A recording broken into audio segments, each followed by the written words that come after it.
the next time we do a Famine interview, it'll be with him. Well, he's awful at interviews because he gets way too up in his head. Like, for instance, because, you know, for him, like, the recording with the Famine, that was the first time he'd ever been in a recording studio, and he's been playing bass for, you know, a decade. He's one of those punk rock guys who's, you know, playing like communes and recording on like DAT tapes in people's basements and stuff like that. And so, you know, we'll go to shows and people will be like, hey man, we signed this CD, and John will go, well, I didn't play on that record. And I'm like elbowing him. I'm like, John, dude, just sign it, man. They're like, yeah, they don't care. They just want to take home your name. And I'll be like, oh, okay, you know, I guess I'll sign it. Do you want me to sign it on the front, man? Because I don't want to mess up your CD. I'm like, John, you're not going to mess up their CD, you know? Or like, hey, dude, we signed this poster. And John will be like, well, but that's not a poster for our band. I'm like, John, you know, he's beautifully oblivious. And, I mean, that guy's like, his homepage on his computer is Wikipedia, and I think he's probably written Star Wars fan fiction at one point in his life. Like, he's just one of those, like, really honest, endearing soul. He's an awfully boring interview because he has, you know, an advanced English degree from a pretty prestigious college, and he loves to talk about like 13th century Saxony and stuff like that. But he's a great guy. If you ever want a really off the wall interview, he'd be an excellent dude for the job. Well, you've got an English degree as well. I do, yes, but I'm a little bit more self-aware than John. I know that probably not everybody cares about epic poetry as much as I do, so I don't try to work that into every conversation. You know, John's like, who wants to hear a good story about a windmill? And everybody's like, nobody does, John. But let's go back to the album here for a minute, and let's start with the surface stuff. The Architects of Guilt. Sure. What's behind the name? You know, one of the things I was touching on earlier is before I was in this position, the lyric writing and patterns and vocals, putting those together was really the responsibility of everybody in the band. Probably the least of those duties were handled by Chris. And so I had this opportunity with this record, you know, like we were talking about my English degree, to hopefully put it to some use. And that was something that was really important to me because, you know, let's be honest, my job in this band is to hold a microphone and yell into it, which, yeah, definitely probably not everybody could do it. Like, I don't see my mom having the capability to do that. But it's definitely not something like where when you hear Mark's drumming or Andy's guitar playing, you know, you're blown away by it. So the only chance that I have to bring something new and unique and individual to the table is to really put a lot of time and effort and thought into trying to craft some kind of message and some kind of cohesive force with the lyrics.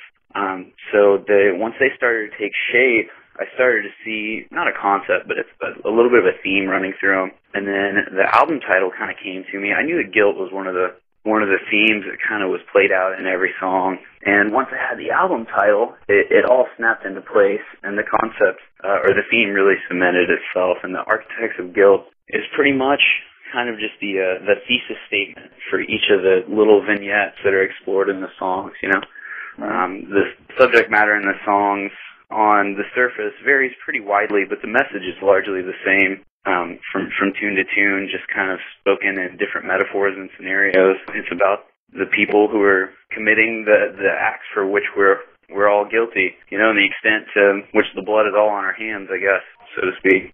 And a lot of bands try and shy away from political statements and messages, but you're a very political person, right? Yes, I am. I mean, I've never claimed to be more right or less right than anybody else, but I definitely do make a concerted effort in my life to try to stay informed at the very least.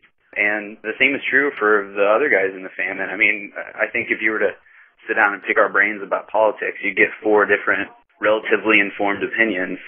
But that's something that's important for me. I mean, that's a huge part of the world that's going on around us. I think that so many people just get frustrated by it and put their heads in the sand about it, but that's really not helping the problem at all. I think that kind of complacency really makes you a part of the issue. You know, and I'm talking several layers beneath like the vote or die campaign kind of stuff, you know? Oh yeah. I mean, I'm personally very disgusted and concerned with the direction our country is taking and the overall tone of the nation. And I got a real sense of that throughout this album.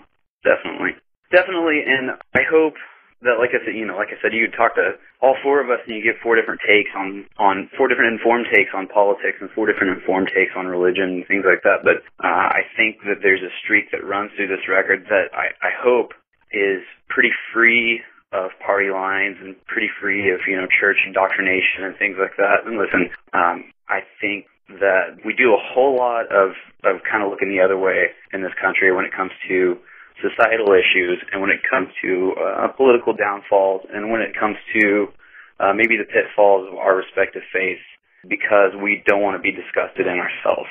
But I think, I'm not trying to say that we should move towards a shame-based society because I don't know that that's uplifting to everybody, but I think a healthy dose of coof could go a long way, in our civil discourse. But yeah, and I have my very own strong personal political convictions, but let's talk for a moment, if we can. We'll sidetrack. Let's talk about the Tea Party for a second. I take no issue whatsoever with a group of concerned citizens banding together to form a grassroots movement based on their convictions and their ideals.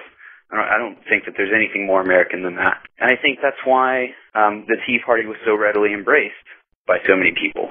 I think that's a good, beautiful thing. But at the same time, we have FreedomWorks, which is, a multi-million-dollar corporation that has a vested interest in the healthcare debate, then essentially bankrolling a lot of the Tea Party movement's events and funding a lot of their protests and busing in people from out of state with their, keep your hands off my healthcare with, big red bloody handprints on the side of it. So I don't think that it's right.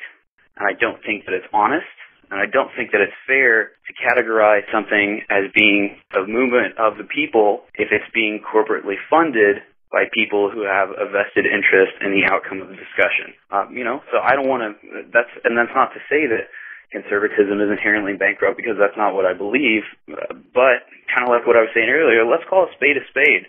And if the principles of the Tea Party are the direction in which this country needs to be headed, good, and so be it. But let's stand on their principles alone. Right. And let's let the conversation be open and honest.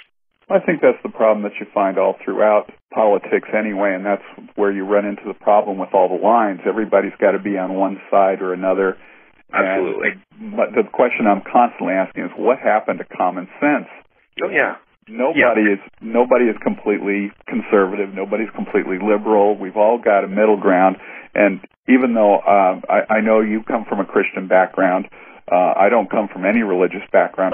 And sorry to interrupt, but I'm not religious at all. I do come. I was raised in the church, went to private Christian school through 6th grade. I have no religion whatsoever.